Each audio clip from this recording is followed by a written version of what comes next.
भगवान, अल्लाह, खुदा, ईश आदि नाम एक ही शक्ति के हैं। वो कैसा है, कहां है, कैसे मिलता है, किसने देखा है?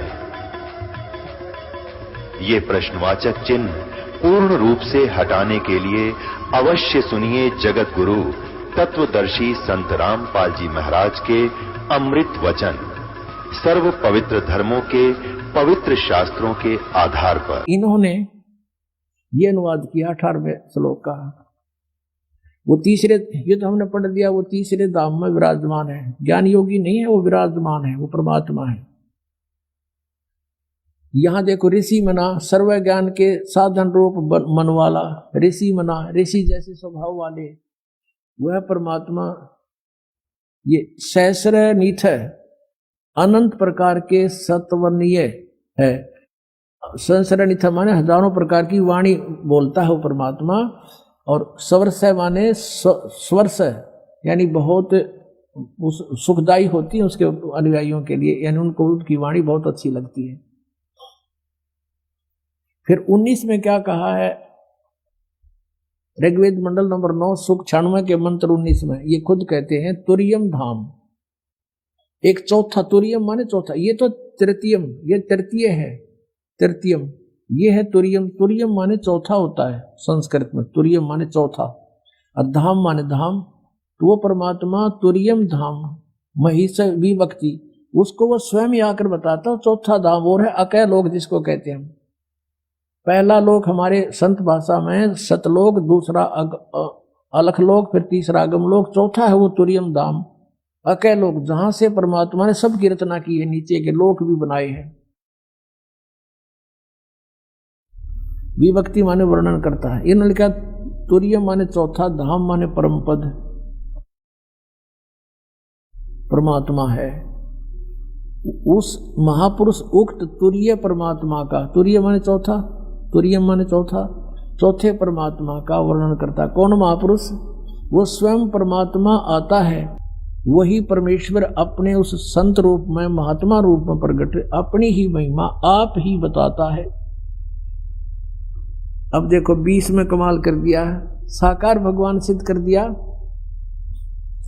वह परमात्मा जिस प्रकार एक संघ को उसका सेनापति प्राप्त होता है, यानी बहुत बड़े श्रद्धालुओं का वो मुखिया होता है, इसी प्रकार ब्रह्मांड रूपी को उसको प्राप्त होता है, होकर ऊंचे स्वर से गरजता हुआ, ऊंचे स्वर से वाणी बोलता है, इस ब्रह्मांड रूपी विस्तृत प्रकृति खंड में भली भांति प्रविष्ट होता है। जैसे कि मरिये मनुष्य, ये देखो, जैसे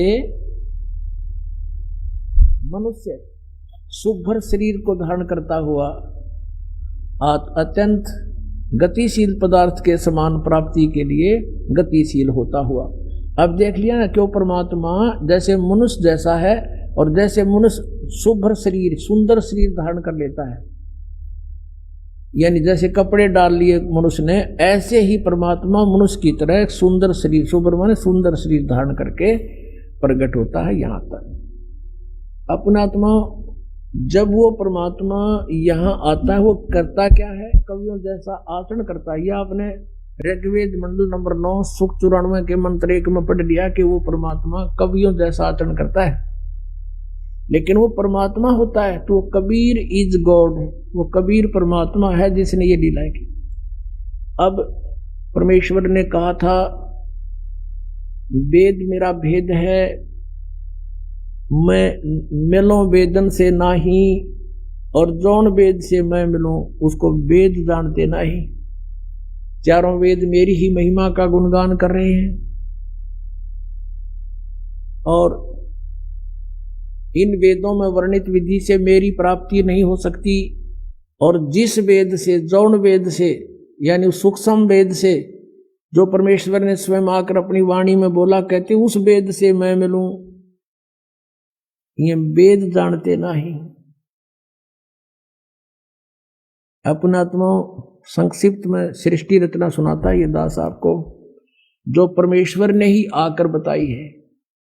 अभी आपने सुना था कि धर्मदास ये जग बोराना, और कोई ना जाने पद निर्वाणा, यही कारण मैं कथा पसारा, सबसे कहिए एक राम न्यारा। और यही ज्ञान जग जीव सुनाओ, सब जीवों का भ्रम नसाओ। भ्रम गए जग वेद पुराना, और आदि राम का किसी ने भेद नहीं जाना। अब मैं तुमसे कहूं चिताई, तीन देवन की उत्पत्ति बाई।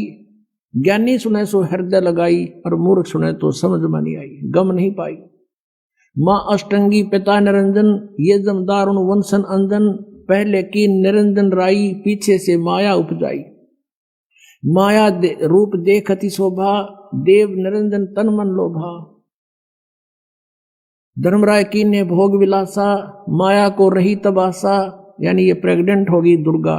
और तीन पुत्र अष्टंगी जाए, ब्रह्मा विष्णु शिव नाम धराए।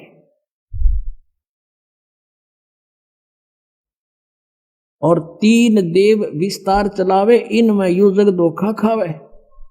इस काल के इस ढमढमे को, इस काल को श्राप लगा हुआ 1 लाख जीव खाने का। और उसके लिए इसने अपने 3 पुत्र पैदा किए दुर्गा से। इनको अचेत कर दिया, इनको खुद स्वयं नहीं मालूम हमारा पिता कौन है। और उसने इनको एक एक गुण युक्त कर दिया। ब्रह्मा को रजगुण से परिपूर्ण कर दिया, विष्णु जी को सतगुण से, और शंकर जी को तमोगुण से परिपूर्ण कर दिया। तीनों गुण कहो चाहे 3 देवता कहो। अब इनके प्रभाव से हम यहाँ उत्पत्ति, आपस में मोह और मार काट, एक दूसरे ने काट दें मार दें, जैसे हाहाकार मचा रखी है। हिंदू मुसलमान का झगड़ा, हिंदू हिंदू का झगड़ा, कित मुसलमान मुसलमान का दुश्मन, राजाओं की लड़ाई, कित फ्लड आ गया, कहीं पर एक्सीडेंट दुर्घटना में इसने कति बुच्चड़ खाना बना रखा है 21 ब्रह्मांड। और हम बाकी ने सोचा हम तो नहीं मरे, बाकी वो मर गया फलाना, अच्छा वो हो भाई बड़ी बुरी हुई। और अपना अपन को कहना अपना नंबर नहीं, नंबर तो 100 दिन, पर हम आंख मीच रहे कबूतर की तरह, पर कब तक मीचेंगे। तो इस ज्ञान से फिर हमारी आंख भी खुलेंगी, और हमें वो भगवान मिल जाएगा जो इससे आउट कर देगा। ये हमें नहीं मार सकता फिर किसी सूरत में भी।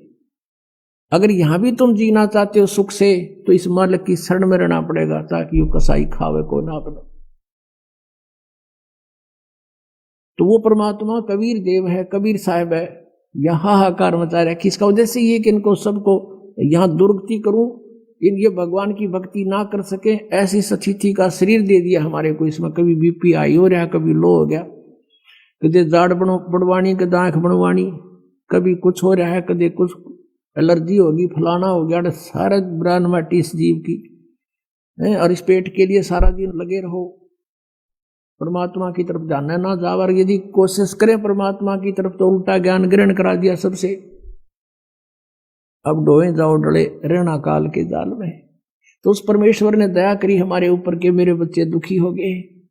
सतलोक में रहा करते थे, वहां कोई इनको दुख नहीं था, अपने के लिए अपना ही दुखी होता है। और उसके लिए वो परमात्मा हमारे लिए भटक रहे हैं। हमने वहां गलती की थी। अब 10 मिनट में एक वर्बली आपको सृष्टि रचना सुनाएंगे। पुणात्माओं, आप बुद्धिमान हो, अब कोई बालक नहीं, बहुत बुद्धिमान व्यक्ति हो गया है मानव इस कलियुग के अंदर। ये भी देन परमात्मा की है। तो आप जी ने बहुत गहराई से सोचना पड़ेगा इस दास का उद्देश्य क्या है, और परमात्मा सतलोक से चल के इस गंदे लोक में क्यों आया, क्या आवश्यकता थी उनको, क्योंकि वो हमारा पिता है। हमारे साथ यहाँ धोखा करके हमें रोक रखा इस काल ने, और अपने के लिए अपना ही दुखी होया करे। परमात्मा कहते हैं कबीर देव जी कि मैं रोवत हूं सृष्टि को, और ये सृष्टि रोवे मोहे। और गरीबदास जी जिसको परमात्मा मिले थे आकर, आदरणीय गरीबदास साहिब जी को, वो कहते हैं जैसे तुलसीदास जी ने रामायण को लाखों वर्ष के बाद एज इट इज लिख दिया लोकोक्तियों के माध्यम से, चौपाइयों के माध्यम से, ऐसे ही आदरणीय गरीबदास साहिब जी की दिव्य दृष्टि खोल दी भगवान ने। सचलोक दिखा गया, सचखंड दिखा गया, छोड़ दिया। उसने परमात्मा की जो महिमा अपनी वाणी में बोली है, क्या बताई है। कबीर साहब कहते हैं मैं रोवत हूं सृष्टि को, और सृष्टि रो मोहे। और गरीबदास इस वियोग को समझ नहीं सकता कोई, कि मैं तुम्हें खोज रहा हूं कि और तुम्हें बताना चाहता हूं आई एम गॉड, मैं परमात्मा हूं, मैं तुम्हारा पिता हूं, तुम मेरे बच्चे हो और तुम मुझे खोज रहे हो। लेकिन हमारे इस वियोग को, हमारे इस विछोड़ को कौन मिलावे, कोई नहीं समझ सकता कि तुम कहां से बिछुड़ कर आए थे। आज मैं कह रहा हूं मैं भगवान हूं, तुम भ्रमित कर दिए काल के दूतों ने, तुम कहते हो नहीं भगवान निराकार होता है, वेदों में भगवान निराकार लिखा है, भगवान साकार हो ही नहीं सकता। तुम मुझे खोज रहे हो, मैं तुम्हें ढूंढ रहा हूं कि मैं बताना चाहता हूं कि मैं परमात्मा हूं। अब ये सृष्टि कैसे रची गई? परमात्मा समर्थ है, सबसे पहले केवल परमात्मा थे, उन्होंने अपनी वचन शक्ति से ये परमात्मा पहले अकेल लोक को स्थापित करके उसमें उत्पन्न करके प्रकट करके अकेल लोक में रहते थे। वहां केवल अकेले भगवान ही रहते हैं, वो परमेश्वर की राजधानी है, उसमें दूसरा कोई नहीं जा सकता। उसके बाद अकेल लोक के बाद परमात्मा ने अपने नीचे के 3 लोक और उत्पन्न किए, अगम लोक, उससे नेक्स्ट अलख लोक और उससे नेक्स्ट चौथे नंबर का सतलोक। और नीचे से हम गिनेंगे तो प्रथम सतलोक, दूसरा अलखलोक और तीसरा अगम और चौथा वो अकैलोक। जैसे अभी आपने ऋग्वेद मंडल नंबर 9 सूक्त 96 के मंत्र 19 में पढ़ा कि वो तुरियम धाम, वो चौथा धाम है, वो अकैलोक है, समुद्र की तरह है, यानी समुद्र सभी जलों का स्रोत होता है, ऐसे वो परमात्मा का जो अकैलोक है सभी का स्रोत है। वो उसी परमेश्वर ने फिर 4 अन्य रूप धारण किए। एक रूप में वो अगम लोक में आके अगम पुरुष नाम से विराजमान हुए और अलख लोक में आकर के अलख पुरुष और सतलोक में आकर के वो सतपुरुष नाम से, यानी उपमात्मक नाम है उस परमात्मा की, उपाधि के नाम है ये। उनका रियल नाम कबीर देव है, वो कबीर साहब है। जैसे कुरान में अल्लाह अकबर कहते हैं, अल्लाह कबीर, अल्लाह अकबीर, अकबर, अकबर कहने लगे उसको अकबर, वो कबीर है। कबीरन खबीरन ये कुरान शरीफ में लिखा है, वो कबीर देव यानी उस पूर्ण परमात्मा का नाम है ये। तो सतलोक में परमात्मा ने, अच्छा, तीनों चारों लोकों में जहां भगवान अपने अन्य रूप बनाकर रहता है, इनने अपने अपने रूप की शोभा भी इनका अलग अलग बनाई है। जैसे एक सतलोक में परमात्मा के एक रोमकूप का प्रकाश, एक रोमकूप यानी मनुष्य सदृश है परमात्मा, हमारे जैसा ही। गरीबदास साहिब ने कहा कि हमरे ही उनिहार है, हमारा सृजनहार है, हमारा भगवान हमें बनाने वाला हमारे जैसा है। और आपने वेदों में देख लिया राजा के समान और नरवत, ये तो निरे दिखा दूं आपने, मनुष्य के तुल, इन्होंने अड़ंगे कर रखे इन वादों का, लेकिन मूल पाठ के अंदर स्पष्ट है नरवत, मनुष्यवत अग्नि, नरवत देव, नरवत मनुष्यवत शंभु, मनुष्य जैसे भगवान, मनुष्य जैसा परमात्मा, मनुष्य सदृश है।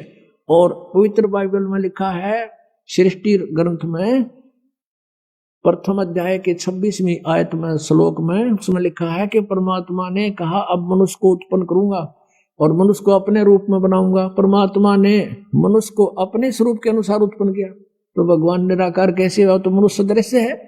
और पूरे इस यानी ईसाई धर्म में किसी से पूछ लो परमात्मा की क्या स्थिति है, वो कहते हैं गॉड इज फॉर्मलेस, परमात्मा निराकार है।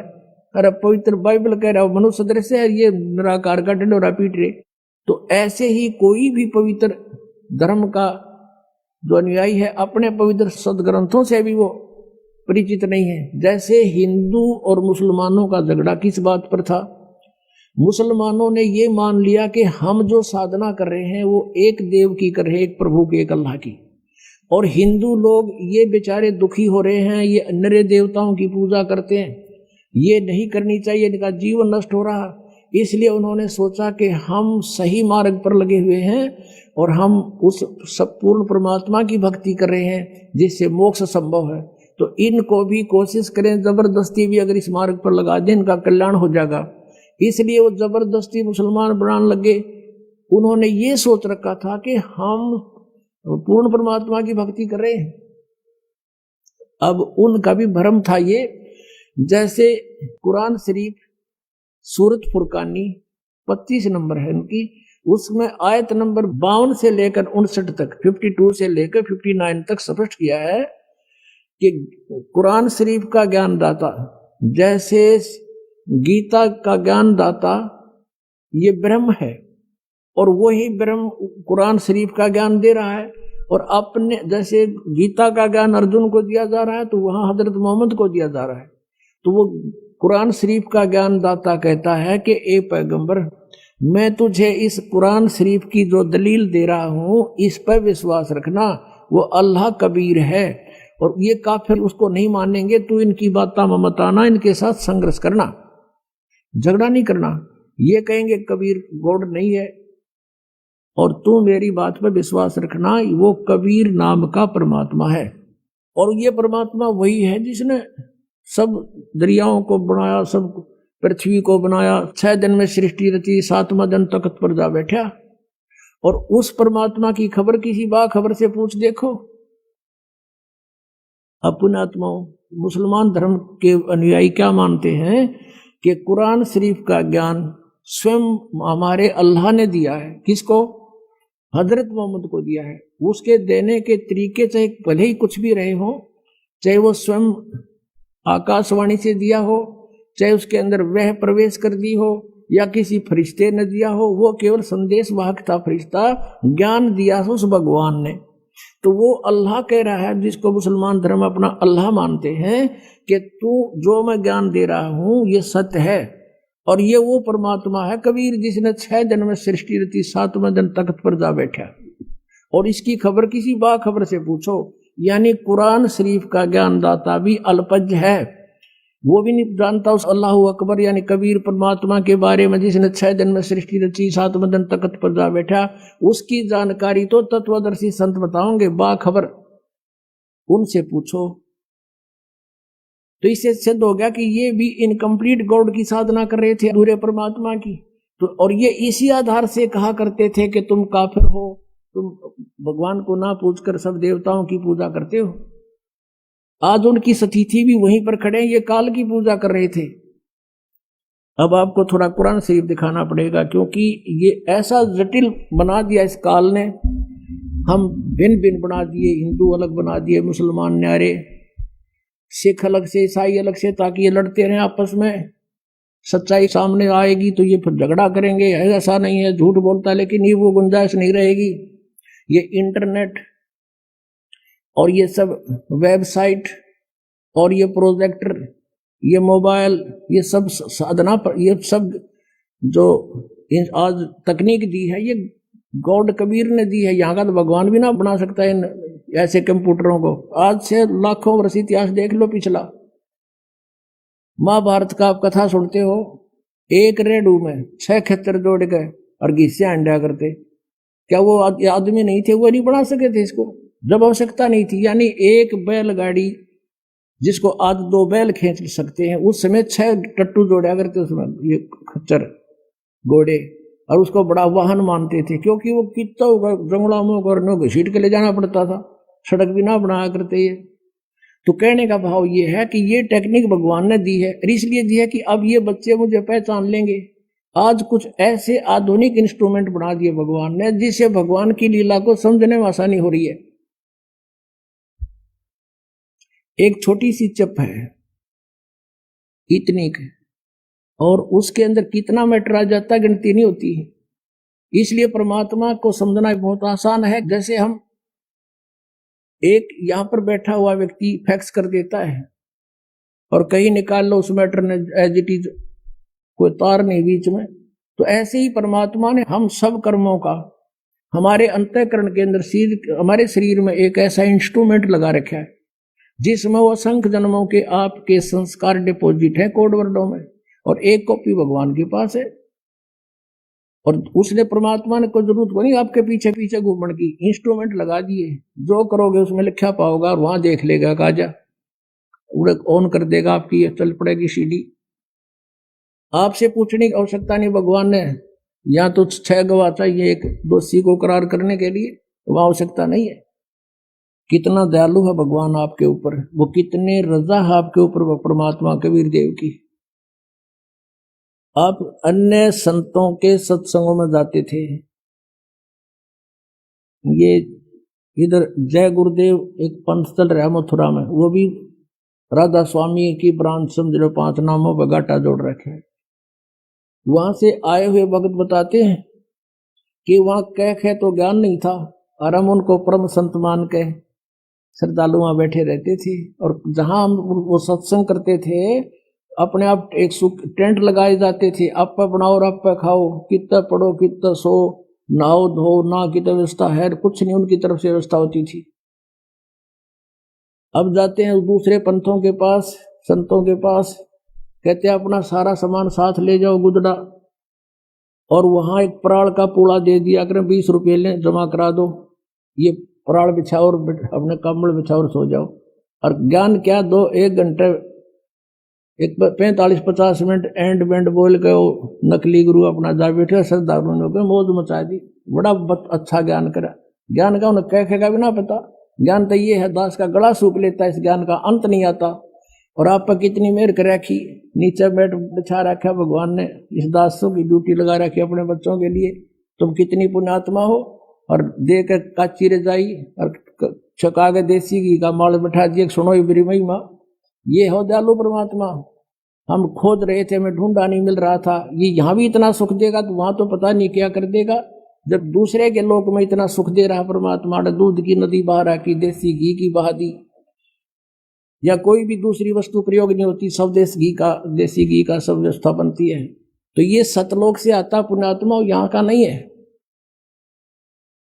वो कहते हैं जब परमात्मा कबीर देव जी आए थे, उनके साथ मजाक कर दिया था, और 18 लाख व्यक्तियों को चिट्ठी लिख दी थी, कबीर जी भंडारा करेंगे। और कबीर जी झोपड़ी में रहा करते, भगवान लीला करते थे कि भगवान बजो मेरे की तरफ, फिर देखना परमात्मा के हाथ। 18 लाख व्यक्ति आगे, श्याम का आटा भी घर पे नहीं था, परमात्मा लीला वहां तो कबीर रूप में बैठे हैं, एक गरीब व्यक्ति के रूप में। और सतलोक में गए, वहां से 9 लाख बैलों के ऊपर बना बना सारा सामान सतलोक से लेके 1 सेकंड में यहाँ आगे गर्मा गर्म, और भंडारा ला दिया। 3 दिन तक 18 लाख व्यक्तियों का भंडारा छिका दिया परमात्मा ने।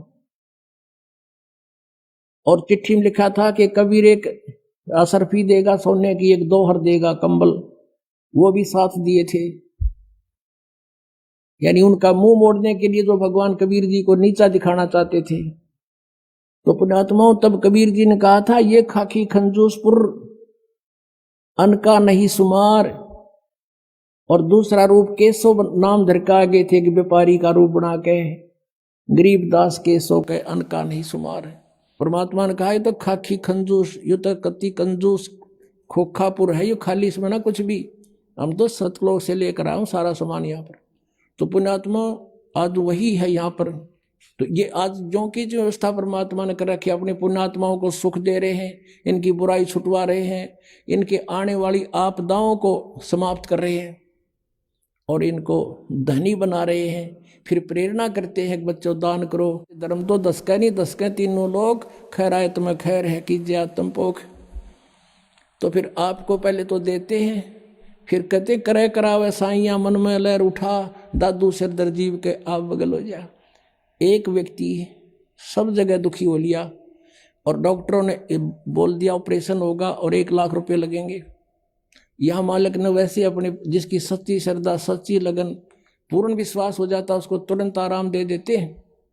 वो स्वस्थ हो गया, अब वो लाखों रुपये बचे, जान की झंझट था, बचूंगा कि ना बचूंगा, वो बचा। फिर प्रेरणा भी करते हैं कि कुछ पुण्य कर बेटा। तो इस तरह वो आज ये सदा व्रत चला रखा भगवान ने, इसमें जिसका भी जो सहयोग है उसको बहुत लाभ हो रहा है। तो अब कहने का भाव ये था कि आप जी को कितनी सुविधा दे करके भगवान कहता है मेरी महिमा सुनो बैठ कर ध्यान से। और कोई अब भी लटके लेगा तो फिर उसको नहीं बख्शेगा भगवान। कहीं अच्छा गरम रजाई मिल गई, हर लटके देते हो, लटके नहीं लेना। सत्संग में आकर परमात्मा की महिमा को बड़ा ध्यान से सुनना चाहिए। कितनी व्यवस्था कर रखी है, किस लिए? इसलिए कि बच्चे भगवान को पहचान सके। अब आपको दिखाता हूं कुरान शरीफ में, कुरान शरीफ का ज्ञानदाता कहता है कि वो कबीर भगवान है जिसने 6 दिन में सृष्टि रची। अब थोड़ा सा पहले पवित्र बाइबल दिखाना पड़ेगा। ये है पवित्र बाइबल, संपूर्ण जीवन अध्ययन बाइबल। ये बाइबल है, ये है इसका जर्नल एडिटर, ये यहाँ से हिंदी पढ़ेंगे। प्रबंधक संपादक डेविड स्टुअर्ट, अंग्रेजी प्रधान संपादक Donald C Stamps MA MDV, संयुक्त संपादक ये सारे इनका ये यहाँ से छपा, ये देख लो, मैसूर USA से छपा है। अब इसमें सबसे पहले सृष्टि वो है, उत्पत्ति है इसमें, और सृष्टि के कति प्रारंभ में प्रथम अध्याय में ही जेनेसिस माने सृष्टि, जेनेसिस 1, ये 4 पृष्ठ पे उत्पत्ति यहाँ से आरंभ होती है। प्रथम आदि में परमेश्वर ने आकाश और पृथ्वी की सृष्टि की, ये पहला दिन था। इस प्रकार ये पहला दिन हो गया। फिर दूसरा दिन हो गया, प्रकाश प्रकुश बना दिया परमात्मा ने। फिर ये तीसरा सांझ भी भोर हुआ, फिर तीसरा दिन हो गया। जो कुछ भी इसमें फलदार वृक्ष जिनके बीज एक एक जाति के अनुसार बनाए, ये इस प्रकार। अब ये तीसरा दिन हो गया। दिन और रात पर प्रभुता करें और उज्ज्वला दियारा करें, इस प्रकार सांझ हुई, फिर भोर हुआ, ये चौथा दिन हो गया। फिर यहाँ देखें प्रश्न नंबर 5 पे, वो 4 पे पढ़ा आपने। अब 5 पे क्या है, सांझ हुई भोर हुई, फिर ये 5वां दिन हो गया। 6ठे दिन पे आना हमना। असली बात ये है, फिर परमेश्वर ने कहा मनुष्य को हम अपने स्वरूप के अनुसार अपनी समानता में बनाएं, और वे समुद्र की मछलियों और आकाश के पक्षियों और घरेलू पशुओं और सारी पृथ्वी पर और सब रेंगने वाले जंतुओं पर जो पृथ्वी पर रेंगते हैं अधिकार रखें, यानी उनसे समझदार हों। तब परमेश्वर ने मनुष्य को अपने स्वरूप के अनुसार उत्पन्न किया। अपने ही स्वरूप के अनुसार परमेश्वर ने उसको उत्पन्न किया, और नर और नारी करके उसने मनुष्यों की सृष्टि की। तो परमात्मा किसा होया, मनुष्य जैसा, नर जैसा। अंडरस्टूड हो गया। अब यहाँ देखिएगा, इस प्रकार 6ठे दिन भोर हुई, सांझ हुआ, इस प्रकार ये 6वां दिन हो गया। अब 7वां दिन, और परमेश्वर ने अपना काम जिसे वह करता था 7वें दिन समाप्त किया। अपने किए हुए सारे काम से 7वें दिन विश्राम लिया, यानी 6 दिन में सृष्टि रच ली, 7वां दिन विश्राम किया, बस। अब यहाँ से इतना ही लेना था। अब पवित्र बाइबल ने स्पष्ट कर दिया कि परमात्मा मनुष्य जैसा है, उसने अपने जैसे रूप में मनुष्य को बना, नर नारी करके उत्पन्न कर दिया। आगे बहुत अच्छा प्रमाण है इसमें कि परमात्मा साकार है, वो सामने खड़ा दिखाई देता है, बात करता है, बाइबल में लिखा है। अब कुरान शरीफ दिखाते हैं आपको, देखिएगा। ये कुरान शरीफ है, पवित्र कुरान शरीफ, और इसके विषय में लिखा है। ये तो इनकी अरबी भाषा है। जालिकल किताबु ला रैब जो जैसला फीही जो, इसका अर्थ है इन्होंने किया है कि यह वह इल्हामी किताब है, धार्मिक किताब है जिसमें कोई संदेह की गुंजाइश नहीं, यानी इसमें जो लिखा है वो फाइनल है हमारे लिए, इसमें हमने कोई डाउट नहीं, इसमें कोई गलत नहीं। इसका कहने का भाव ये है। ये कहाँ से बना है? शास्त्रीय अरबी पद्धति पर नागरी लिपि में स अनुवाद सटीपन, इसका अर्थ है स अनुवाद सटीपन, स अनुवाद। रूपांतकार है नंद कुमार अवस्थी, शेरवानी संस्करण। ये कहाँ से छपा है? कुरान शरीफ शेरवानी संस्करण। प्रकाशक हैं लखनऊ किताबघर, मौसम बाग, सीतापुर रोड, लखनऊ, यहाँ से छपा। अब हम इसके सूरत फुरकानी 25 पर आते हैं। ये देखिएगा, ये सूरत कुरान शरीफ है और सूरतुल फुरकानी, इसको सूरत बोलते हैं, सूरतुल फुरकानी यानी सूरत फुरकानी 25। अब इसमें यहाँ से देखेंगे, ये देखिएगा, ये 52 नंबर आयत है। 51 यहाँ समाप्त होती है, ये 52 शुरू होती है। फला तुतियल काफिरन व जाहिदहुम बिही जिहादन कबीरन, ये स्पष्ट लिखा कबीरन। इसको ये कुरान शरीफ कहो चाहे मजीद कहो, अब दिखाएंगे आपको। अब इसका हिंदी अनुवाद यहाँ किया है इन्होंने। ये 51 समाप्त हुई, 52 प्रारंभ हुई। इसका अनुवाद है ये जो हमने अरबी भाषा पढ़ी, लिखी है इसमें नागरी लिपि में।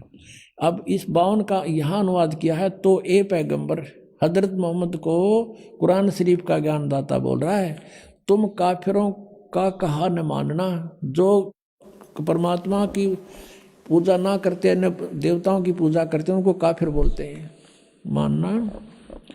और इस कुरान शरीफ की दलीलों से जो मैं तुझे ज्ञान दे रहा हूँ उनका सामना बड़े जोर से करो। इन्होंने कबीर का अर्थ बड़ा कर दिया और ये लिखना था कि वो अल्लाह फला तुतियल काफिरन व जाहिदुम बिही जिहादन कबीरन, कबीरन माने कबीर के लिए तू संघर्ष कर। वो तो काफिर जो है वो नहीं मानते कबीर इज गॉड, लेकिन मैं कह रहा हूँ वो कबीर है सब कुछ। अब यहाँ कबीरन कहो, कबीर कहो, खबीर कहो, खबीरा कहो, ये इसी परमात्मा का एक भाषा में भिन्नता मंत्र। अब यही नो की नो कुरान शरीफ है ना, कुरान मजीद नाम है इसी का, सिर्फ लिखने में अंतर किया है राइटर ने। अनुवाद करते समय वो कबीरन लिखो चाहे कबीरा लिखो, एक ही बात। देखिए ये कुरान मजीद है, वही की वही नो की नो, इसमें कोई अक्षर का भी अंतर नहीं है, लेकिन ये मजीद लिख दिया। अरबी मऊ अरबी मतन यानी प्रकाशक है ऑफिस बुक डिपो 422 मटिया महल जामा मस्जिद दिल्ली 6 से। ये कुरान मजीद मुर्तजमा है मौलाना फतेह मोहम्मद खान साहिब जालंधरी, तसही मौलाना अब्दुल मजीद सरवर साहिब, प्रकाशक हैं Farid book depot private limited नई दिल्ली। इतने। अब इसमें सूरत फुरकानी पर आते हैं, अक्षर का भी अंतर नहीं है इसके अंदर, उतना ही है। सूरत फुरकानी 25 और पृष्ठ नंबर है इसकी, इस पर 570 है, उसमें 604 है कुरान शरीफ में। अब यहाँ आते हैं नीचे एज इट इज, इसमें अंतर माड़ा सा भी है। 51 है ये, 52 शुरू होती है। फला तुतियल काफिरन ने व जिहादुम बिही जिहादन, जिहादन कबीरा, कबीरा कहो, कबीरन कहो, कबीर कहो, खबीरा कहो। ये सिर्फ इसमें कबीरा लिखा, उसमें कबीरन लिखा है। अब इसको कबीर कहो, एक ही बात है, इससे तो इतना लेना। अब हम फिर कुरान शरीफ को ही लेते हैं। अब हमने ये जो पढ़ा है ये कुरान मजीद देखा था, अब कुरान शरीफ को फिर लेते हैं, इसका अनुवाद इससे देखेंगे। अब देखो कुरान शरीफ फिर लेते हैं, वो मजीद थी, ये कुरान शरीफ है और इसके अनुवादक प्रकाशक पहले हमने दिखा दिए हैं। ये सारा लखनऊ किताब घर से ये प्रकाशित है, मौसम बाग सीतापुर रोड लखनऊ से। अब हम इसके आते हैं 604 पृष्ठ पे, 604 पृष्ठ पे, और वही है इस कुरान शरीफ सूरत फुरकानी 25। नीचे आते हैं, ये 52 आयत है। फला तुतियल काफिरन जाहिदुम बिही जिहादन कबीरन, ये कबीर कहो, कबीरा कहो, कबीरन कहो, कंसेप्ट क्लियर हुआ। अब ये क्या कहता है यहाँ पर कि ए पैगंबर, कुरान शरीफ का ज्ञान देने वाला अपने पैगंबर को बोल रहा है तुम काफिरों का कहा न मानना। वो काफिर नहीं मानते भगवान को, वो तो अन्य देवताओं की पूजा करते हैं। और इस कुरान शरीफ की दलीलों से, कुरान की दलीलों से मैं जो तुझे हिदायत दे रहा हूँ, इसके आधार से उनका सामना करना उस कबीर के लिए, जिहादन कबीरन, उस कबीर के लिए, कबीर अल्लाह के लिए संघर्ष करना, लड़ना नहीं। जिहाद का अर्थ लड़ना नहीं होता, संघर्ष करना, उनकी बातों में ना आना, सीधी सी बात है। अब देखो, अब हमने 52 का अर्थ पढ़ लिया। अब 607 पर सूरत फुरकानी 25, और ये कबीर नामक अल्लाह वही है जिसने 2 दरियाओं को मिला चलाया, एक का मीठा प्यास बुझाने वाला और एक का खारी कड़वा, और दोनों में एक आड़ और मजबूत रोक बना दी। और वही है जिसने पानी की बूंद से आदमी को पैदा किया, फिर उसको साहिबे नसीब नसब यानी किसी का बेटा या बेटी, और ससुराल वाला यानी किसी का दामाद बहू बनाया। और तुम्हारा परवरदिगार हर चीज के करने में शक्तिमान है। और काफिर अल्लाह के सिवा ऐसों को पूजते हैं, देवताओं को, जो न उनको नफा पहुंचा सकते हैं और न उनको कोई नुकसान पहुंचा सकते हैं। और काफिर तो अपने परवरदिगार से यानी कबीर अल्लाह से मुंह मोड़े बैठे, पीठ दिए हुए हैं, मुंह मोड़े हैं। अब 56 या 55 समाप्ति। और 56 में कहा कि ए पैगंबर, हमने तुमको खुशखबरी सुनाने और सिर्फ अजाब से डराने के लिए भेजा। 57 में कहा है कि इन लोगों से कहो कि मैं तुमसे इस अल्लाह के हुक्म का पर कुछ मजदूरी नहीं मांगता। हाँ, जो चाहे अपने परवरदिगार तक पहुंचने की राह इख्तियार कर ले। अब 58 में कमाल कर दिया, ए पैगंबर, उस जिंदा पर भरोसा रखो, चैतन्य नहीं।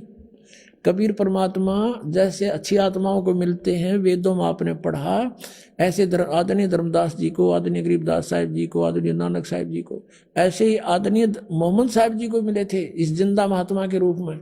लेकिन इन्होंने इनकी बात को स्वीकार नहीं किया था। और वो कुरान शरीफ ज्ञानदाता कहता उस जिंदा पर भरोसा रखो जो कभी मरने वाला नहीं है, वो अविनाशी है, वो जिंदा महात्मा रूप में तुझे मिला था। और तारीफ के साथ उसकी पाकी बयान करते रहो। यानी गीता ज्ञानदाता किसी और अल्लाह की पाकी बयान करने को कह रहा है, और अपने बंदों के गुनाहों से वो काफी खबरदार है। ये कबीर है। यहाँ पर ये 58 नंबर आयत है, यहाँ देखो 58, ये 58 है, यहाँ पढ़ेंगे। ये खबीरा लिखा है, इबादही खबीरा। अब इबादही माने पूजा के योग्य, वो कबीर है। इबादत माने पूजा, इबादही यानी पूजा के योग्य, वो कबीर है। कबीर 58। यहाँ फिर हम आएंगे इसके। ये 58 हम पढ़ रहे हैं कि वो अपने भक्तों के, वो जिंदा रूप में तुझे मिला था, उस पर भरोसा रख। वो अविनाशी परमात्मा है, और तारीफ के साथ उसकी पाकी बयान करते रहो। अपने बंदों के गुनाहों से वह कबीर खूब खबरदार है, यानी पाप नाश कर देता है। वो कबीर खबरदार है। कबीर लिखना था, कबीर अल्लाह अकबर, जानता है सब कुछ। अब 59 में कमाल कर दिया, और जिसने आसमानों और जमीन और जो कुछ भी उनके बीच में है सबको 6 दिन में पैदा किया, और फिर तख्त पर जा बिराजा। वो अल्लाह बड़ा। अब इन्होंने यहाँ भी कबीर का अर्थ बड़ा कर दिया। वो अल्लाह कबीर है, ये लिखना था, वो अल्लाह कबीर है। ये 59 में, यहाँ देखो, ये फिर 59 आ गई। इसमें फिर खबीरन लिखा है, अरहमानु फसल भी ही खबीरन, कबीरन कहो, कबीर कहो, खबीर कहो। तो इन्होंने इसका अर्थ भी बड़ा कर दिया। अब फिर पढ़ेंगे इस 58 नंबर को, जिसने आसमानों और जमीन और जो कुछ उनके बीच में है सबको 6 दिन में पैदा किया। जो पवित्र बाइबल जो ज्ञान देता है 60% ज्ञान वही कुरान शरीफ में है। 6 दिन में पैदा किया, फिर तख्त पर जा बिराजा। वह अल्लाह बड़ा, वो अल्लाह कबीर, वो अल्लाह अकबर, वो अल्लाह कबीर है। वो भगवान कबीर बड़ा दयालु है, रहमान है। और उसकी खबर, उसकी जानकारी किसी बाखबर इल्म वाले यानी तत्वदर्शी संत से पूछ देखो। इससे सिद्ध हो गया कि कुरान शरीफ का ज्ञानदाता भी उस अल्लाह यानी बड़े भगवान, जिसको ये बड़ा कहते हैं, वो मान ले, उसके बारे में अल्पज्य है, उसकी जानकारी नहीं रखता। उसके लिए स्पष्ट किया है कि वो साकार परमात्मा है, उसका नाम कबीर है। 6 दिन में सृष्टि रची और 7वें दिन तख्त पर जा बैठा, तो वो विराजमान हुआ। तो एक देशीय है और साकार है, मनुष्य सदृश है, वो पवित्र बाइबल ने सिद्ध कर दिया। अब आज उन मुसलमान भाइयों का दावा भी गलत सिद्ध हुआ जो हिंदुओं को यूं कहते थे ये देवताओं को पूजे, इनका मोक्ष नहीं हो सकता। तो वो भी अब काल के ही जाल में है, उनको भी सोचना पड़ेगा। हम एक पिता की संतान है। पुण्यात्मा, परमात्मा का पाना बहुत आसान है। ये विश्वास होना कि कौन परमात्मा है, वो क्या स्थिति में है, वो कैसी लीला करता है, उसको पहचानना अनिवार्य है। और कौन सी वे ऑफ वर्शिप है, वो पूजा की विधि क्या है जिससे मोक्ष होगा, वो कौन है, कैसा है, उसका नाम क्या है, उसका प्रमाण क्या है। तो उसका प्रमाण सदग्रंथों में है। गीता जी अध्याय नंबर 16 के श्लोक नंबर 23 में कहा कि अर्जुन, जो शास्त्र विधि को त्याग कर मनमाना आचरण करते हैं उनको, उनकी न तो गति होती है यानी मोक्ष नहीं होता, ना उनको कोई सिद्धि प्राप्त होती है, और न ही कोई सुख होता है, यूजलेस। 24वें श्लोक में 16वें अध्याय में कहा गीता जी में कि अर्जुन इससे तेरे लिए अर्जुन शास्त्र ही प्रमाण है कर्तव्य और अकर्तव्य के लिए। कौन सी करनी चाहिए साधना, कौन सी ना करनी चाहिए। किसी के लोकवेद पर विश्वास ना करना। जैसे इन राधा स्वामी वालों का लोकवेद आपने दिखा दो तो हंसी आवे। इनको ये नहीं मालूम सतनाम खान का है कि पीण का, गाटा जोड़ रखा। सतनाम सार नाम भी वही है, सतनाम भी सार, सतनाम को कहते हैं सतपुरुष भी सतनाम, सार शब्द भी सतनाम, और सचखंड भी सतनाम, और सतपुरुष भी सतनाम। ये जाएंगे सतलोक है थरा गजब भैया। अपनात्माओं सृष्टि रचना सुनाने के लिए इतनी भूमिका बनाई थी ताकि आपका ये बात यकीन हो, विश्वास हो कि ये दास जो कह रहा है और परमात्मा ने जो कहा दास वही कह रहा है। एक तो आपने इस तत्व ज्ञान को समझने के लिए जो इस आश्रम में आते हैं, ये निरसंशय हो जाना कि ये दास जो शब्द बोलेगा वो 100% सत्य होंगे। फिर आपको समझने में आसानी हो जाएगी, इस मन का फतूर ना रहेगा। और ये विश्वास दिलाने के लिए कि दास जो बोल रहा है वो सारी साची है, ये प्रमाण दिखाता हूं। इन प्रमाणों को समझने के बाद फिर आपको ये भी देख लेना कि कहीं कोई ना प्रमाण दिखा पावे दास, और जो शब्द बोलेगा वो प्रमाणित समझ लेना। तो बहुत शीघ्र समझ में आ जाएगी आपके भगवान की ये परिभाषा। अब ये जो सृष्टि रचना जो दास सुनाने चला था, अब बहुत शॉर्टकट में सुनाऊंगा, 5-4 मिनट में, समय अच्छा हो गया है। पुणात्मा वैसे तो परमात्मा के लिए तो महापुरुषों ने जैसा भी उनके गुरुओं ने बता दिया, शीश देने की तैयारी कर दी, सारा खड़े होकर तप किया, अग्नि के चारों तरफ आग जला के बीच में बैठ के तप किया, घर त्याग दिया, ऊपर को पैर करके साधना की, व्रत भी रखने शुरू कर दिए। जैसे जैनियों में देखो आप इतने घोर व्रत कराते हैं, उपवास रखवाते हैं, वो भी उनको मंजूर है। एकादे की तो डेथ भी हो जाती है लेकिन फिर भी वापस नहीं हटते। तो परमात्मा पाने के लिए हमने समय निकालना चाहिए। और ये कथा परमात्मा की सत्यनारायण कथा है, इसको सुनने से भी आत्मा प्रबल होती है, इससे चार्ज होती है। कुछ पाप इस ज्ञान यज्ञ से नाश होते हैं जो दास आपको सुना रहा है। और पहले हम क्या करते थे, जैसे जब ये ज्ञान नहीं था, पहले VCR चाले थे और एक VCR का एक नाइट का 100 रुपये चार्ज होता था। 3 कैसेट लिया करते, 3-3 घंटे की फिल्म, और शाम ने चालू कर दिया करते 8 बजे, और चाय बनवाए जाते और पिए जाते हैं, और नुआख पाड़े देखे जाते। भाई पूरे 100 रुपये पूरे कराएंगे, तीनों फिल्म चलावाएंगे, 9 घंटे चलाते, और लेना एक न देना दो, बकवाद सारी। और यहाँ परमात्मा की कथा अगर 10-20 मिनट पहले ज़्यादा भी हो जाए तो हौसले से कथा सुननी चाहिए भगवान की, क्योंकि ये अनमोल रतन आज तक किसी को प्राप्त नहीं हुआ। आप पर वर्षा करवाई भगवान ने। और पहले हम सांग देखने जाया करते गांव में, जो बैठ जाते वो बकवाद करें जाते, और हम रेत में बैठ जाते जहाँ गधे भी ना बैठे, और सुबह देखा करते ना यहाँ बैठे थे कल रात ने तेरे की, तो दिन में जब देखा भी ना जा, उस रेत में बैठे थे और बकवाद सुना करते थे। और यहाँ सारी सुविधा दी भगवान ने अपने बच्चों को, और ये ज्ञान सुना रहे हैं आप। आपकी किस्मत का अंदाजा नहीं लगा सकते कितने पुण्य हैं आपके। लख भर सूरा जो जी लख भर सामत दे, लख भर यती जहान में जबकि तो सतगुरु शरणा ले।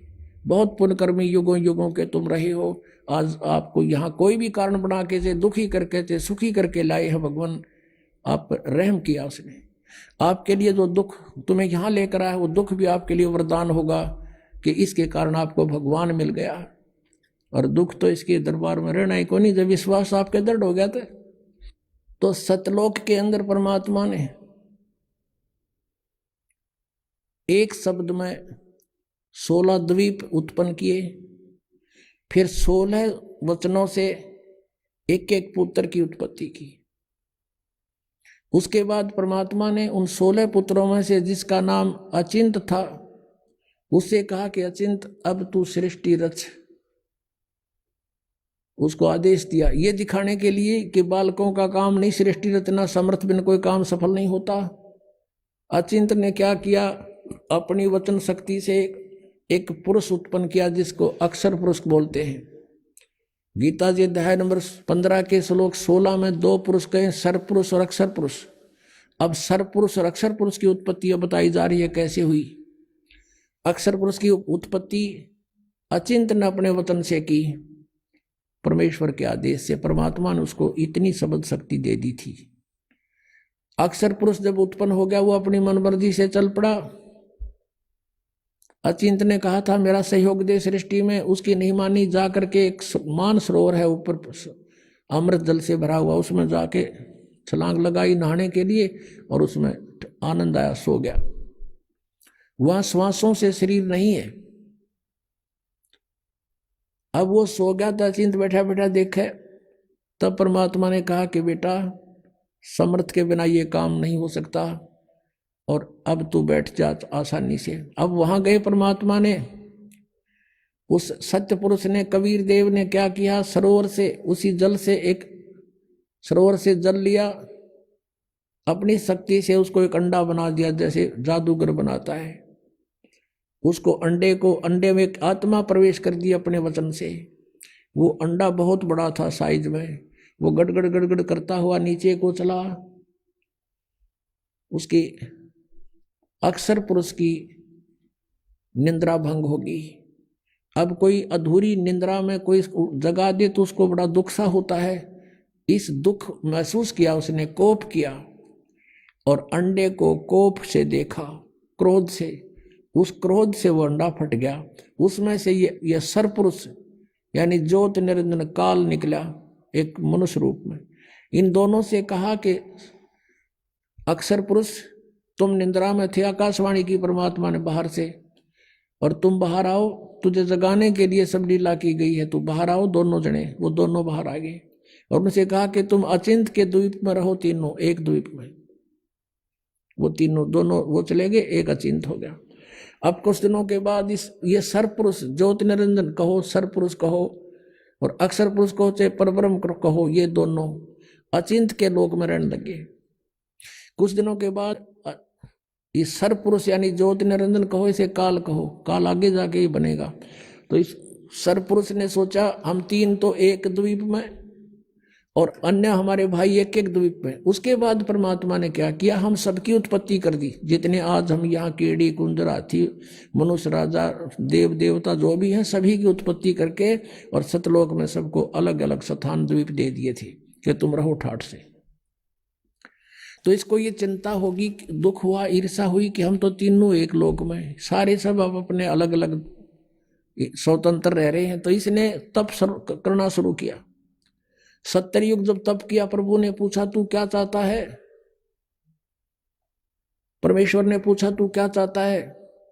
इसने कहा कि हे पिता, हे परम पिता, मेरे लिए स्थान कम है, मुझे अलग से कोई स्थान दे दो। तो परमेश्वर ने इसको 21 ब्रह्मांड दे दिए। जैसे कोई धनी पिता अपने पुत्र को 21 प्लाट दे दे, अगले 21 प्लाट। वहां ये गया, रहने लगा। इसने देखा लेकिन वह खाली पड़ा था, इसने सोचा कुछ कंस्ट्रक्शन हो। इसने 70 युग तब फिर किया। हम कैसे फंसे यहाँ पर, इस काल के साथ कैसे आ गए यहाँ इतने गंदे लोक में। हमने वहां पर गलती की थी। हमारे पिता ने हमारे को सब सुविधाएं दे रखी थी, कोई असुविधा नहीं थी किसी प्रकार की भी। हम अजर अमर थे, हम सदा युवा रहते थे। हमारे परिवार थे वहां पर, पूरे ग्रुप के ग्रुप, परिवार के परिवार थे। सतलोक में सृष्टि है ऐसी ही है, लेकिन वहाँ के हंस आत्मा है, वहाँ मृत्यु नहीं होती, बुढ़ापा नहीं होता, सदाबहार वृक्ष रहते हैं, कोई राग द्वेष नहीं, कोई भाई बंटवारा नहीं। और ये राधा स्वामी वाले जितने भी सब कहते हैं सतलोक में तो प्रकाश ही प्रकाश है। वहाँ आत्मा परमात्मा में ऐसे मिल जाती है जैसे बूंद समुद्र में। अरे कोई डूब का मरना, वहाँ पर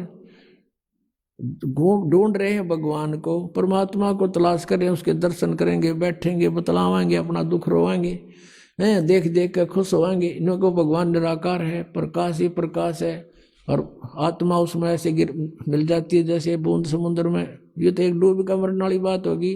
है किसी में मत चलो, कहोगे चलो समुद्र में डूब मरो, भगवान मिलेगा, लो अभी ना जाओ। तो ये मूर्ख बना रखे हमने उन नहीं पता है ना सतलोक का बेरा, इन जाने वालों ने पता है उड़ा दाना उड़ा कुछ है को नहीं। आइए अब हम उन श्रद्धालुओं के अनुभव जानते हैं जो जगत गुरु तत्वदर्शी संत रामपाल जी महाराज जी से दीक्षा प्राप्त कर चुके हैं तथा उनके द्वारा बताए गए भक्ति मार्ग पर चल रहे हैं। जी नमस्कार। सत साहिब सर जी। क्या नाम है जी आपका? मेरा नाम आरती पटेल है। आरती जी, आप कहाँ से आए हैं? मैं MP दमोह से हूँ, मध्य प्रदेश। बहन जी, संत रामपाल जी महाराज से नाम दीक्षा लेने से पहले आप क्या भक्ति साधना करते थे? मैं यही देवी देवताओं की पूजा पाठ करती थी, कार्तिक का महीना नहाती थी, सभी देवी देवताओं की यही पूजा करती थी। जब आप ये सभी पूजाएं कर रहे थे तो फिर आप संत रामपाल जी महाराज की शरण में क्यों गए? क्योंकि पहले मेरी मम्मी जी बोलती थी, बेटा तू इतनी भक्ति करती है, तो इन जो संत रामपाल जी महाराज हैं जो भगवान का रूप आए वो सही साधना बता रहे हैं, ग्रंथों के अनुसार भक्ति बता रहे हैं, बेटा ये भक्ति कर जिससे तुझको लाभ होगा। क्योंकि मैं कहती थी नहीं, मेरे घर में मैं छोटी हूँ घर में और मेरी सासू माँ है मेरे साथ में, सभी देवी देवालय हैं, मेरी सास बहुत ज़्यादा लड़ती झगड़ती है, इसलिए मैं मम्मी को मना करती थी। तो मम्मी ने बोला कि बेटा इस साधना में कोई लाभ नहीं है। मैंने कहा मम्मी ठीक है, जो है परमात्मा मतलब भगवान जैसा, पहले तो भगवान ही को करते थे। फिर मम्मी बोली नहीं बेटा, जो अपनी तू तो पढ़ी लिखी है, जो शास्त्रों के अनुसार भक्ति करना है अपन को वो जरूरी है, क्योंकि मानुष जन्म दुर्लभ है, मिले ना बारंबार, और तरवर से पत्ता टूट गिरे बहुत न लगता डाल। तो मैंने बोला मम्मी अब मैं क्या करूँ, मैं मजबूर हूँ, परेशान हूँ, ऐसे करते मैं टालती गई। फिर कुछ दिन बाद फिर ऐसे ही मैं 2015 में मुझे उल्टी दस्त हो गई, तो मुझे सभी लोग मतलब हॉस्पिटल ले गए सरकारी, तो वहाँ पर मेरा ट्रीटमेंट हुआ। तो सभी मतलब हमारे मतलब घर वाले सभी लोग थे, तो वो घबराने लगे। 2-3 दिन हुए मुझे, तो कोई लाभ नहीं, मतलब दवाई से कुछ ठीक नहीं हुई मैं।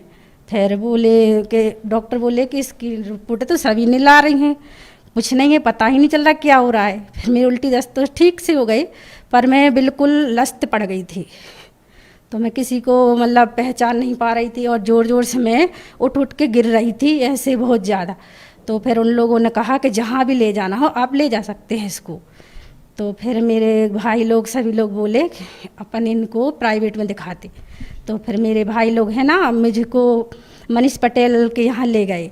फिर मनीष पटेल ने हमको एडमिट कर दिया यहाँ पर, ये अपनी जो मिशन अस्पताल है वहाँ एडमिट कर दिया, दमोह हॉस्पिटल है वहाँ पर। तो फिर डॉक्टर ने वहाँ भी फिर से रिपोर्टें हमारी शुरू से फिर से की, तो वह डॉक्टर ने बोला कि इनकी रिपोर्टें तो सभी ने ला रही हैं, पता नहीं चल रहा है क्या बीमारी। उन्होंने बोला ऐसी कुछ टेंशन होगी, टेंशन वाली बीमारी होगी। तो फिर मुझे वहाँ बहुत ज़्यादा मैं वो हो गई। तो फिर मेरी मम्मी लोग बोली कि अब ये क्या नहीं, पता नहीं इसको क्या हो गया, कुछ भी किसी को नहीं पहचान रही। तो मम्मी ने बोला बेटा हम इनको संत रामपाल जी महाराज जो परमात्मा आए हुए हैं उनकी शरण में ले जाते हैं, वही सब कुछ ठीक कर सकते हैं अपने मालिक, इसको कुछ नहीं होने देंगे। तो मैं ऐसे मुझे मेरे सामने एकदम से 9 बजे की बात है सुबह, तो मेरे सामने एकदम से ऐसे भैंसे पर बैठे हुए यमराज आए, मुकुट रखे हुए थे ऐसे, और सींग थे उनके, और बड़ी बड़ी मटके जैसी उनकी आंखें थी। तो बोले आपका समय हो गया आप चलो, और ऐसी नज़रों से प्रहार कर रहे थे, मेरे को उठा पटक रहे थे। फिर मैंने बोला मैं नहीं जाऊंगी, मेरे बच्चे हैं, मुझे ऑक्सीजन वगैरह बोतल लगी हुई थी, 8 दिन से मेरे अंदर पानी भी नहीं जा रहा था मुँह के। संत रामपाल जी की यहाँ प्रार्थना लगाई मेरी मम्मी जी ने, तो वहाँ से जवाब आया कि आप माई आपकी लड़की में जान भी ना हो तो आप यहाँ ले आइए, परमात्मा दया करेंगे, सब ठीक कर देंगे। तो हमारी मम्मी ने बोला कि जल्दी करो, अपन इनको आश्रम ले जाते हैं। तो यहाँ सागर में वो तिलकगंज है सागर में, वहाँ पर आश्रम था। तो संत रामपाल जी महाराज जो परमात्मा आए हुए उनकी दया से मुझे जैसे ही इन्होंने, हम 4 लोग हमें उठा के और लैट्रिन बाथरूम में बिठाते थे जब मैं जा पाती थी, और उन्होंने हमें 4 जन ने हमें ऐसे गाड़ी में लिटाया और फिर हमें वहाँ ले गए। तो मैं गड़ा कोटा के आगे ही निकली थी, अपने आप से दोपहर की आरती लगाई हुई थी मेरी मम्मी मोबाइल में, तो मैं उठ के बैठ गई और मेरी मम्मी का मोबाइल लेके और मैंने ऐसे लगाया, परमात्मा का याद किया। तो मैं बिल्कुल, मम्मी लोग देखते ही कहने लगे अब मालिक की दया हो गई, परमात्मा की तरफ चल पड़े। तो मालिक ने दया कर दी, क्योंकि मेरी सांस भर चल रही थी उस समय जब उन्होंने प्रार्थना लगाई थी ना। तो वो जैसे ही यमराज हट गए थे नज़रों से, और गुरुजी जो संत रामपाल जी महाराज हैं वो दिखने लगे थे मुझे। तो मैं बोल रही थी मम्मी, जब मैं शाम को घर गई ना तो वहाँ सत्संग लगाया उन्होंने, मैंने बोला मम्मी यही दादाजी आए थे, मैं पहले उनको देखा नहीं था। तो मैं बोली मम्मी यही दादाजी आए थे मेरे को और ऐसे हाथ किया था और मुस्कुरा रहे थे कि अब कुछ नहीं होगा बेटी तुझे। तो मम्मी बोली बेटा यही है अपने परमात्मा। तो मैंने कहा हाँ मालिक यही परमात्मा है, बंदी छोड़। तो फिर मैं उसी समय मैं एकदम से अपने आप से उठ के और आश्रम में दौड़ के गई। सभी लोग बोल रहे एक आपकी लड़की तो सीरियस थी, बोले नहीं परमात्मा की दया हुई है। वो दौड़ती मैं सबके आगे गई और मैंने दंडवत किया और वहाँ मैंने नाम उपदेश लिया और तुरंत मैं ठीक हो गई मालिक की दया से। जो मैं गिर पड़ रही थी, कोई हिम्मत नहीं थी मेरी। संत रामपाल जी महाराज ने मुझे जीवन दान दिया, परमात्मा है वो हमारे। बहन जी, संत रामपाल जी महाराज से नाम दीक्षा लेने से पहले आप मृत्यु शैया पर थे। डॉक्टर लोग आपकी रिपोर्ट को देख के नील बता रहे थे, उनको समझ नहीं आ रहा था कि आपको हुआ क्या है। और ऊपर से आपको यमदूत भी दिखाई देने लगे, बोलने लगे कि अब आपकी मृत्यु होने वाली है, अब आप ये शरीर छोड़ के जाएंगे। तो क्या उस समय देवी देवताओं की जिनकी आप पूजा साधना करते हैं, व्रत आदि करते हैं, क्या उनको आपने याद नहीं किया अपनी सहायता के लिए? किया था। मैं ठाकुर जी बोलती थी कृष्ण जी को, ठाकुर जी बोलती थी, पर मुझे किसी ने नहीं बचाया। सिर्फ मेरी मम्मी ने जो प्रार्थना लगाई थी संत रामपाल जी महाराज को, तो वहाँ से जैसे ही जवाब आया और मुझे गुरुजी दिखने लगे। संत रामपाल जी महाराज हैं जो परमात्मा धरती पर आए हुए हैं, उन्हीं ने हमें जीवन दान दिया, आके देवी देवता ने नहीं दिया। जो वेदों शास्त्रों के अनुसार कि परमात्मा साधक की मौत को भी टाल देता है, मौत के मुंह में से छुटा लेता है परमात्मा। वही संत रामपाल जी महाराज आए हैं, वो मौत के मुंह से छुटा लेते हैं और कोई देवी देवता कुछ नहीं कर पा रहा है। बहन जी, संत रामपाल जी महाराज से नाम दीक्षा लेने से पहले ही आपको जीवन दान मिला, आपके जीवन की रक्षा की, तो क्या संत रामपाल जी महाराज से नाम दीक्षा लेने के बाद भी आपको कोई लाभ मिले? हाँ जी, हमें बहुत लाभ मिले। मुझे मानुष जन्म जो है परमात्मा बताते हैं, मानुष जन्म दुर्लभ है, मिले ना बारंबार, और तरवश पत्ता टूट गिरे बोहर न लगता डार। वो भक्ति मिली मुझे जिससे हमारा मोक्ष होगा। जी, हमारे पति जी हैं जो नशा करते हैं बहुत ज़्यादा, दारू वगैरह पीते हैं, मांस मंदरा खाते हैं, तो बोलते थे मैं अपने जैसा दामन ढूंढूंगा। तो मैंने कहा कि मेरी ज़िंदगी तो आपने बर्बाद कर दी है, मैं अपनी लड़की की नहीं करने दूंगी। मैं तो संत रामपाल जी महाराज की जो भक्ति करेंगे उनके अनुसार वही ऐसा ही मतलब मैं दामन ढूंढूंगी। तो बोले कि ऐसा नहीं होगा, मेरी लड़की है, जैसा मैं हूँ वैसा ही ढूंढूंगा मैं अपनी लड़की के लिए। मैंने बोला ये नहीं हो सकता। तो मैंने परमात्मा संत रामपाल जी महाराज को प्रार्थना लगाई। परमात्मा संत रामपाल जी महाराज की दया से उनके ही शिष्य हैं जो उनका पूरा परिवार जुड़ा हुआ है। तो मेरी बच्ची की उनकी मतलब साथ में शादी हो गई है। वो रमेणी बोलते हैं हम लोग। बहन जी, जैसा कि हम संत रामपाल जी महाराज के अनुयायियों से सुनते हैं कि संत रामपाल जी महाराज शादी विवाह को, जिनको आप रमेणी बोलते हैं, वो बहुत ही अलग तरीके से करवाते हैं, उसके बारे में आप क्या कहना चाहेंगे?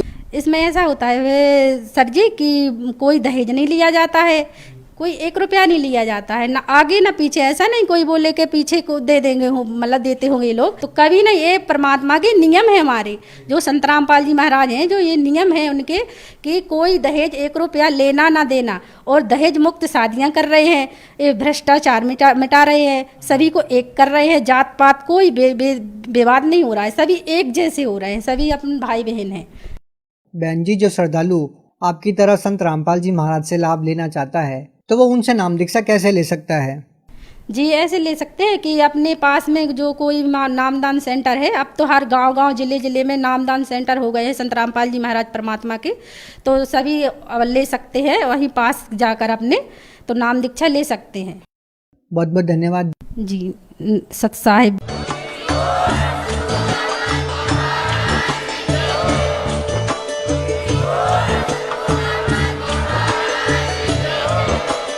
आप सुन रहे थे जगत गुरु तत्वदर्शी संत रामपाल जी महाराज जी के मंगल प्रवचन। अधिक जानकारी के लिए विजिट कीजिए हमारी वेबसाइट www.jagatgururampalji.org। संत रामपाल जी महाराज जी के शुभ आशीर्वाद से पूरे विश्व भर में 500 से भी ज्यादा नाम दीक्षा केंद्र हैं, जिन पर संत रामपाल जी महाराज जी द्वारा ऑनलाइन निशुल्क नाम दीक्षा दी जा रही है। अपने नजदीकी नाम दीक्षा केंद्र का पता करने के लिए संपर्क करें 82